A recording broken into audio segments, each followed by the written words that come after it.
Hello and welcome to Group 2.5's presentation on macroeconomic indicators and how they relate to portfolio management and managers, and how they can be used in tactical asset allocation. We shall now begin. This is our contents page where we will discuss the contents of the presentation and which presenter will be presenting them. We have the introduction, which is obviously done by myself.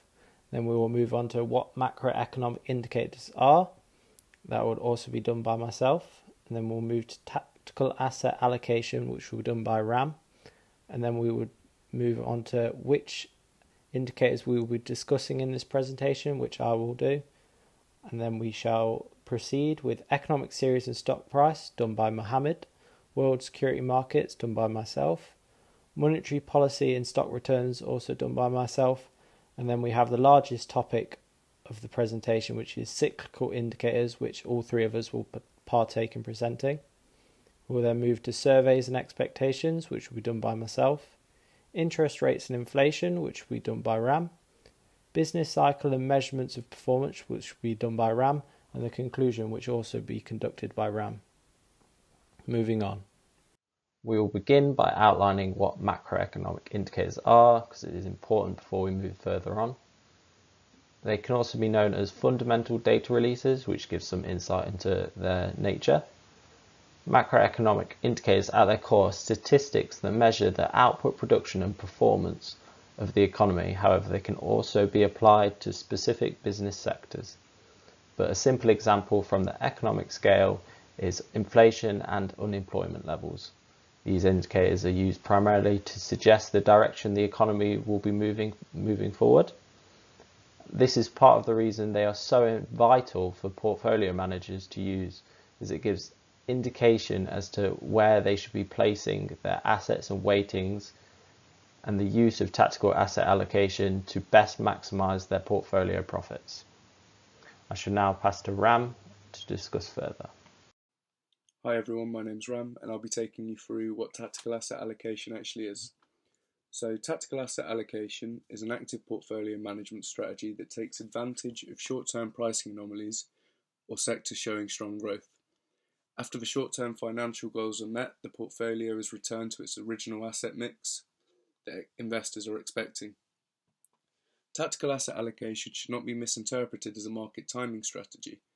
Instead, it should be used as a way to improve returns whilst keeping risk low. Tactical asset allocation can be broken down into two distinct forms: discretionary or systematic. A discretionary approach would be to employ factors that are difficult to quantify, such as support and resistance levels or chart patterns. A systematic approach would be more data-driven, with indicators such as inflation, interest rates, and moving averages. The indicators that will be covered in this presentation are economic series and stock price, cyclical indicators approach, which is one of the large pieces in this presentation, inflation and interest rate, monetary policy and stock returns.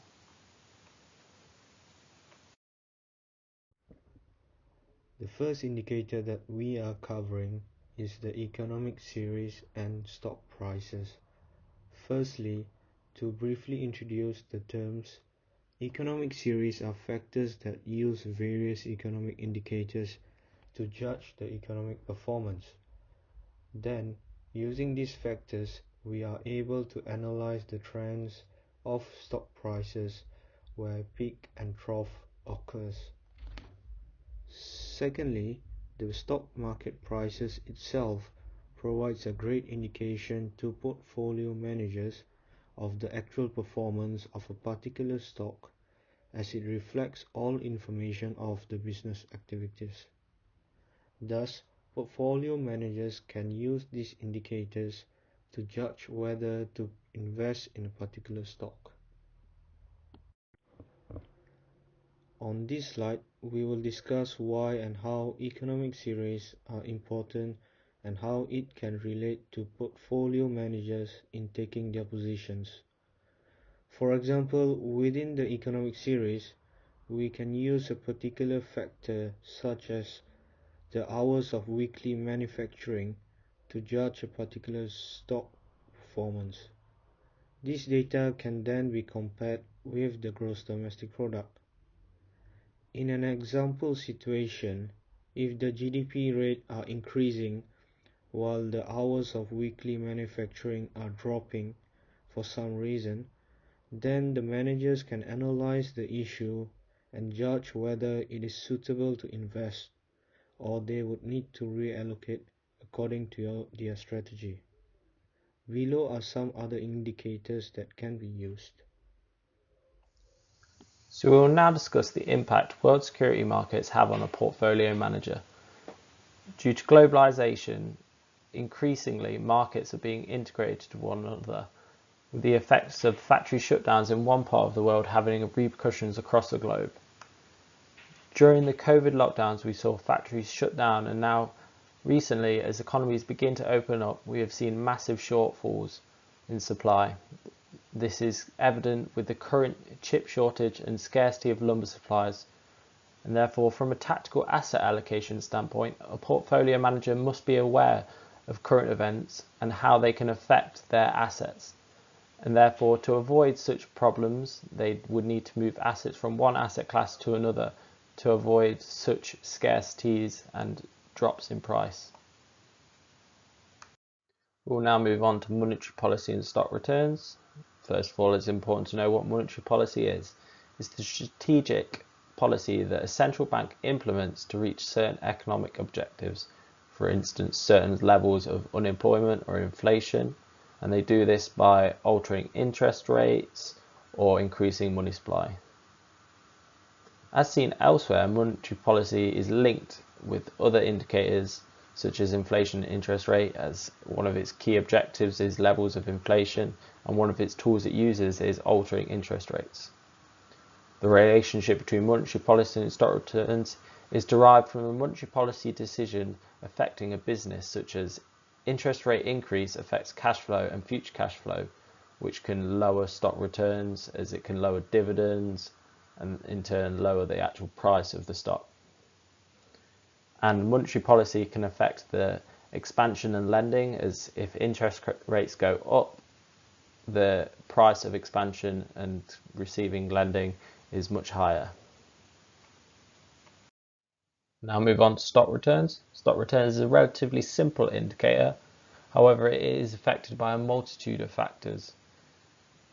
For instance, if the business is well run, then it will accurately reflect the economic situation and market situation. However, if a business is poorly run, it merely reflects that the business is poorly run. And therefore, it is vital to use stock returns not on a single company basis, but across the course of an index, as it more accurately reflects the economic and market situation. We'll now move on to why this is important to portfolio managers and how they may implement it. Without knowing the current monetary policy or the direction monetary policy may go in, managers will find it hard to identify which assets will yield the best returns and therefore which assets they should be placing their money in. And as some asset classes perform much better in stringent monetary policies, and others perform better in wide open policies. This further links to the efficient market hypothesis, as stock prices and stock returns accurately reflect all information available relevant to those specific stocks. And therefore, if a central bank makes an announcement or bring about some policy changes, this will be reflected in the stock price. And if managers don't react quickly, they may be left in the dust holding the bag, so to speak, while others reap the rewards. And therefore, managers can utilize these indicators by staying up to date with monetary policy and stock prices and any further plans, so they can efficiently and accurately place money into assets that perform better in the future monetary policies or the current monetary policies. So we're going to be looking at three different types of indicators: leading, coincident and lagging. So firstly, leading indicators are economic theories whose movements are usually observable before the corresponding move in the aggregate economy. The bond market has a long track record of being a leading indicator for equity markets, as bond traders have to consider future growth of the economy as part of their investment decision.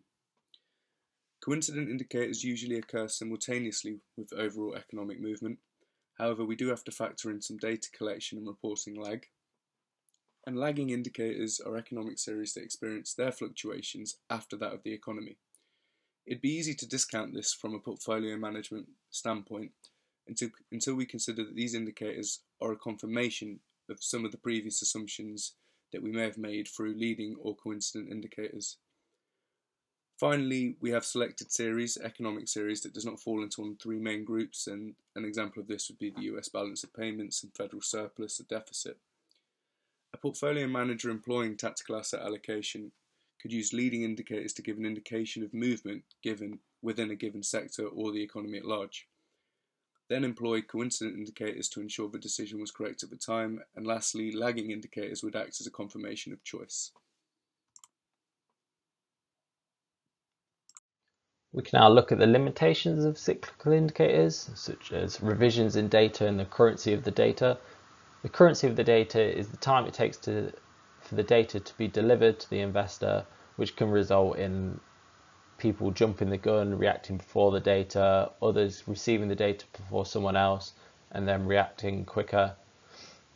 But revisions of data is one of the more applicable and more strenuous of limitations that cyclical indicators hold, and that is data is released and then it's revised and it's changed. So a portfolio manager may act on the first release of data, but then it's changed and they've made the wrong decision because it's changed in such a way that their decision they made prior with the previous information is wrong, and they could result in substantial losses.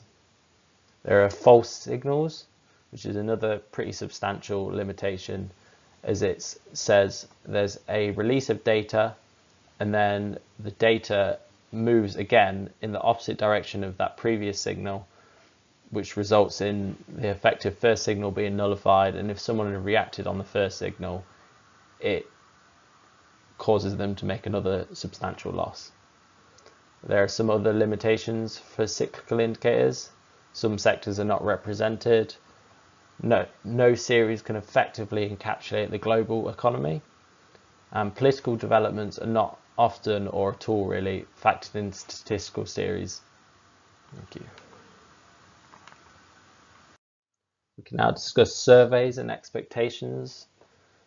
So unlike many other indicator models, consumer sentiment is valued in this, specifically when business and economic cycles are approaching turning points in the economy, such as recessions or coming out of a recession. These surveys are carried out by institutions, but the most prevalent that focus on the US are the Conference Board Consumer Confidence Index and the University of Michigan's Consumer Sentiment Index, where the University of Michigan conducts around 500 recorded phone calls per month, talking to the public about what they expect. These can be the layman, just a normal public, or they can be business owners or anything like that. These indexes cover many consumer business attitudes, ranging from intentions to purchase, to vacation plans, or even their thoughts on inflation. Consumer and business surveys have been seen to fairly accurately predict the market direction and the economic direction. Now we're going to look at interest rates. So a change in interest rates can have a significant impact to portfolio managers. Fixed income would be significantly affected by a change in interest rates, and as we all know, increasing interest rates tends to lower bond prices, and bonds with a longer maturity would be the most affected. Generally, we assume that as interest rates are lowered, we would expect equity values to increase as the cost of borrowing decreases, and vice versa. However, it's far more difficult to predict the exact impact a change in interest rates would have on equity. Cyclical industries such as financial institutions and energy providers can be seen to benefit when rates rise. From a tactical asset allocation standpoint, we would expect that as interest rates are lowered, a portfolio should be more equity based, or if interest rates are raised significantly, we would expect some managers to move holdings into cash. Now we move on to inflation. So as we know, fixed income allows for a consistent income stream in the form of payments. However, as these payments are fixed, a rise in inflation erodes the purchasing power of each payment, as well as the principal amount invested. In terms of equity markets, a change in inflation would generally lead us to expect a weak positive correlation between inflation and equity markets, as often companies can simply pass their rising costs directly onto consumers. During periods of higher than expected inflation, a portfolio manager employing tactical asset allocation may move fixed income holdings into equities or cash, or may even move funds into treasury inflation protected securities. Many investors see gold as a hedge against inflation and may move funds into this so-called safe asset. Looking at the business cycle, we need to understand how a portfolio manager would employ tactical asset allocation in order to maximise returns. So the first stage is a slowdown. Here we see economic growth start to slow and credit tighten. It may be best to sell both stocks and bonds and hold cash for this period. Portfolio managers who choose to remain invested in equities could be expected to move into sectors such as consumer staples, healthcare, and the energy sector. Second, we have a recession, where we see falling economic activities and very low credit. We would expect stocks to suffer greatly during this period, and bonds tend to outperform any other asset. Thirdly, we have the recovery, where we begin to see macroeconomic figures rebound. These can include GDP, employment, and credit increasing. And here we expect stocks to perform exceptionally well. Lastly, we have the expansion. Growth begins to peak, and stocks are now assumed to outperform any other asset class. So from a portfolio manager's point of view, with their understanding of the effect the business cycle has on certain asset classes, a portfolio manager can use tactical asset allocation to move their assets in order to take advantage of new opportunities presented by the market in the short term. Now we move on to more analytical measures of performance. So we have the diffusion index, which combines multiple indicators, some of which have been mentioned here, and examines whether there is any trend present, either upward or downward. The rate of change is fairly straightforward. It simply measures the speed at which an index series changes, which in turn can give an indication of economic change.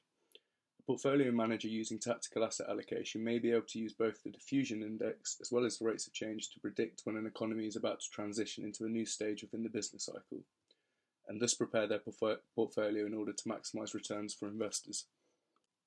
So to conclude, we have identified a number of macroeconomic indicators that would be of importance to portfolio managers.